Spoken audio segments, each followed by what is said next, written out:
Good. So, Dr. Dill, thanks for taking some time here. I want to talk to you a little bit about your practice and your experience with Blumberg Digital as a marketing company. So maybe you could just share your thoughts. Yeah, so we started using Bloomberg probably about 3 years ago, maybe a little bit less, 2.5 years ago. The scary thing when you start getting into some of the marketing is like it takes some time to pay off. One of the things that I can say about Bloomberg that happened immediately is they start teaching you and training you, about internal and external marketing, and that stuff starts to pay off immediately because everybody thinks that marketing is just all external stuff, but it's multifaceted. It actually has to come full circle. There are things that you need to be doing inside your office that help with the external marketing as far as, actually making that successful. So when it comes to them starting to work with your staff, starting to train you on your internal marketing, you actually start seeing those benefits right away. Eventually, we got to the point where we had a full-time PR and marketing person. And ultimately, I can say that Bloomberg helped train up that full-time PR marketing person in my office. And that's just incredible. Let's talk on that point a little bit. When you see the customer service levels in that regard and the communication, I think a lot of people in the dental field have had past experiences that haven't been very good with marketing companies. How would you say that customer service, the communication and stuff with Blumberg Digital team compares with other marketing you've done in the past? Well, it's spot on and you get results. You know that you've made it when your business is starting to get recognition from other businesses that aren't even in the industry. So we have people coming to us that are maybe in the healthcare field, asking us who we use for our marketing and our SEO company. And they're doing their research online and they're noticing that, we've got this, online campaign, this online presence. That makes you feel good. That reinforces your idea that, yeah, you're doing great. You've been doing search engine optimization. Took a little bit to get you to the top on all the search phrases, but you're there. Yeah. What does it mean now that you're there? What do you see? Well, we see a lot more traffic. The phones are ringing, the new patients are coming in. Before we started working with Bloomberg, we probably were maybe 30 to 40 new patients per month.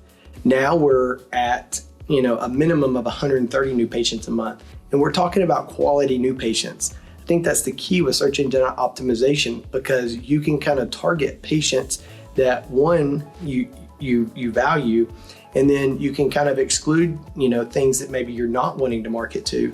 So you can actually be very selective with your marketing, and that therefore, the 130 new patients that's coming in, and we've had as much as, close to 150.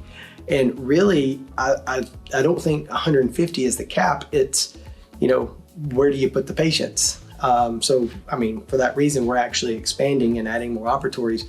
But if we actually had the space for more new patients on the schedule, I think that we could probably have as much as 200 new patients a month on the schedule. But these are quality new patients. These aren't just, patients that are coming in that are kind of wasting your time or asking, about services that you don't provide.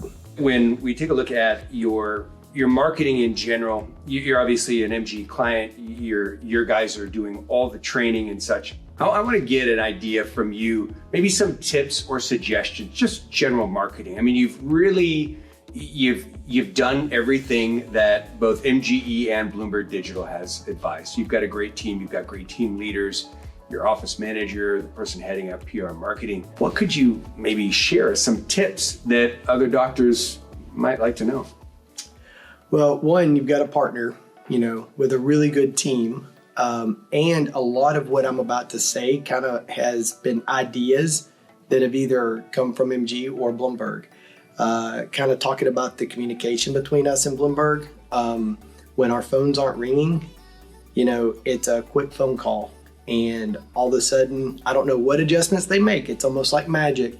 Then the phones are ringing. So for example, just last week, Similar thing was going on. We made a phone call the very next day. 30 phone calls came in for new patients. In one day, we scheduled 25 out of the 30. One of them couldn't come because of insurance. The other 4 were sent to us. It was a Facebook message, so we're actually waiting to hear back from them. In the case of, these patients, the majority of them are coming from like the Google ads and Facebook ads. Those are huge. I can say that the patients that have come in off of the Google ads alone, just Google ads, generated over $200,000 worth of collections last year.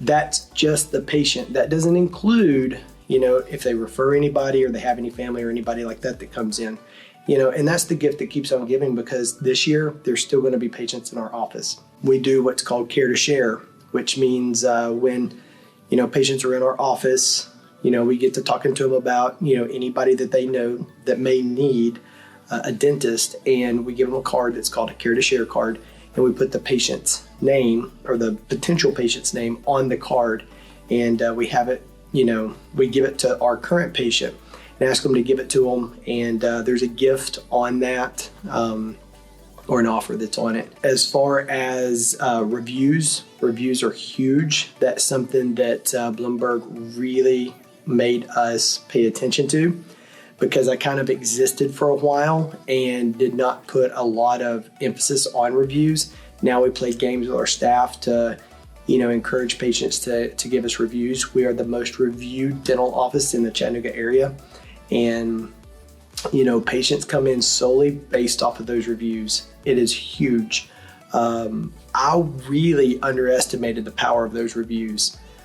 But when you go in and you check hygiene and you ask the patient, how'd you find out about us? And they say basically your Google review, and that's it. It wasn't their insurance and in-network, out-of-network, or a family or friend. It was a Google review. So that is a very powerful tool. We are very, very active on social media. And can I ask what channels? Like when you say social media, Facebook, Instagram, TikTok, which ones? Yes. All right, so we're on Facebook, we're on Instagram, we're on TikTok, and the biggest thing that we've learned through Bloomberg is potential patients, and your current patients, they don't necessarily want to just see you be all serious and everything. You want to provide some value to them, but they also want to see you having fun and, being normal, just normal people. And that helps give us direction to go as far as creating content for it. And, the thing about marketing and advertising is it's always evolving. Well, our world is dentistry. We keep up with the latest techniques, materials, and, everything else that goes on in dentistry. But if marketing is not our primary business, then you really rely on another business to be able to give you the latest trends and the latest things that are kind of coming and going. And if you don't partner with a really good company that is up on all of that stuff, then you're going to kind of fall to the wayside, be outdated. Things that work, now are not things that even existed 2, 3, 4, 5 years ago. I mean, I can't find you anywhere on MySpace. I'm still waiting on you to come back to MySpace. And so the things that are working today are not going to necessarily be the things that are working in a year or 2 or 3. So you are heavily dependent on a company to keep you relevant, keep you moving forward. Well, I want to talk back on that reviews point, because I saw your reviews. You guys, I don't know I can't remember exactly where you started. Do you remember where you started? It's 30 reviews, okay, maybe 20, something like that. And now you're sitting at 1,200, 1,250, something like that. And obviously you got the point and the message, your team got the point and the message, and you have made it a team activity. Now your patients, I hear from your team members that, the number of people who come in and say, I've read your reviews, that's a big number. What have you done to some of the tips of what you've done to get your team interested and motivated to achieve those results? Play games, lots of games. And again, we're not the creator of games. This all comes through inspiration through either MGE or Bloomberg or other doctors, that you come across down here. So right now, we've got somebody that's been creeping up on us as far as their reviews go. So now we've got a game going where we want, we want to hit 100 reviews in a month. and they're killing it already. But the games that we've played is if our office hits certain levels of reviews, it could be something as simple as a bonus, but then again, it could be something that's a lot more fun. Our girls love shopping sprees.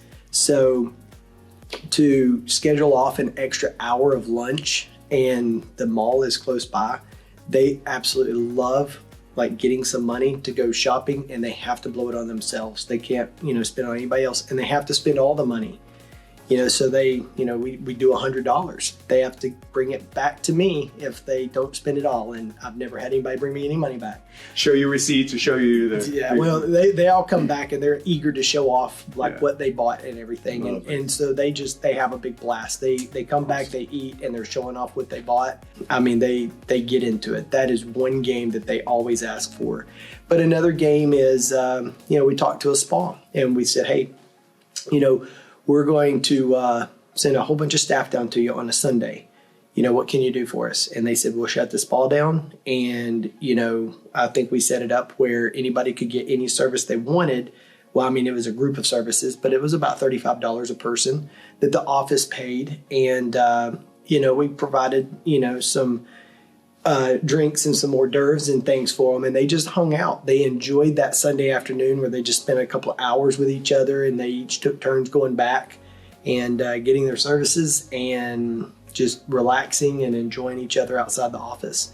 So that was kind of a double whammy. It was something really for them, but it was also a bonding moment. They loved doing it. What's the technique to actually get the patient? Like, we've told you what to do, but maybe you could tell everybody else, what do you do to get these, that's 25 reviews a week. Mm-hmm. Where we see some clients who are just coming into the program and they've got 17 reviews for the 4 years that they've been in practice. So maybe talk on that. So probably for me, I mean, you're mostly asking like, well, how do you get a patient to leave a review that might be just a little bit resistant? Because some patients, they just, yeah, sure, of course I'll leave a review if you just ask them. And it's that simple. But as far as the other people go, you can have QR codes created where it makes it easy for them on their phone to be able to just take their phone out and scan the QR code and then leave a review. Another thing is, don't just jump in there and ask anybody, for a review. The people that seem to be very interactive, people that are complimentary of you, people that are kind of into you, where they're actually, asking you questions about you or your practice or whatever, those people are excellent people to ask to leave a review. If you have somebody that basically sits there and doesn't talk at all, you may not ask them for a review. Doesn't hurt, but don't feel like if they don't offer to give the review that you've done something wrong. But for the people that, may be willing to leave a review, you can kind of compare it to Amazon. I mean, a lot of people, well, I don't know if there's actually a person that's never bought something off of Amazon, but there's actually 4 people they've documented. Oh, okay, great. So, everybody except for those 4 people, they've all bought something off of Amazon and they've all read reviews on Amazon. And all you have to do is just ask them, I mean, have you ever not bought something on Amazon because you read a bad review? And you let the patient know that like, we appreciate the review. Like we read all of them and we take everything into account. And the things that you guys say that we're doing well, we like to reinforce that and like continue doing that for, all the patients that are going to come behind you. However, people want to know what it's like to sit in the chair, and they can get on our website and see what we say about ourselves, but they want to hear from you guys. They want to know what it's like for you to sit in this chair. And so really the reviews are for the other people out there that are looking for a dentist and they want to know what it's like to sit in the chair. And, more times than not, I would say the majority of the time, people are willing to do it. You might run into a few little issues where they may not have a Gmail account or something like that, but, those are not, the norm. You got this community internal within your practice that's really creating a community external with your patients, and you're creating ambassadors, but you're also letting them know this isn't for us. This is for the people who are sitting on the sidelines, uncertain about who to choose as a dentist, or should I trust a dentist at this point? When it comes to budget and spending money, listen, Blumberg Digital is a premium service. And as such, we're not shy about getting our clients to spend money with Google and Facebook and such from an ad spend perspective. Often when people first see that, not having ever done any marketing or done very little, they go into a little bit of shock. What can you tell others about spending on marketing, ad budget, etc.? Yeah, so often when they go into shock about how much they should spend, a lot of times that's because of past experiences. They've spent money, big or small, it doesn't matter. Wasteful money is wasteful money, but they've spent money that, was, coming from a salesperson on, some marketing, whatever. I mean, I've done it. I've advertised it on the movie theater screen, and got 0 patients, but you get locked into long-term contracts and things like that doesn't work. Or you don't see a return that warrants the money spent. When you are going to go all in though, and you're going to spend the money, you want to spend the money on somebody that's quality, that's proven to get results, and that's going to get you results. Then you start to think to yourself, well, why not spend more money? I mean, that's how it worked for us. So our budget probably very initially was right around the 10% mark. That was going from a 0% external marketing budget to 10%. It's always paid for itself. And then we probably, right after we got rolling with it, we probably jumped up to around 15%. And then as the practice has grown and the results have come in, then you're kind of spending the same amount dollar-wise, but then that percentage gets a little bit smaller. But right now where we're at, we always try to maintain anywhere from 8 to 10%, if not more. But 8 to 10% seems to work well for us. And we just had our annual planning meeting for this year. I mean, that's why I know like the Google numbers and things like that, because we're looking to, okay, well, where do we reinvest this? Awesome. Doc, thanks for the time. This has been inspirational, educational, and I think others are really going to appreciate it. So well done on your success, and looking forward to your continued expansion. Yeah. Awesome.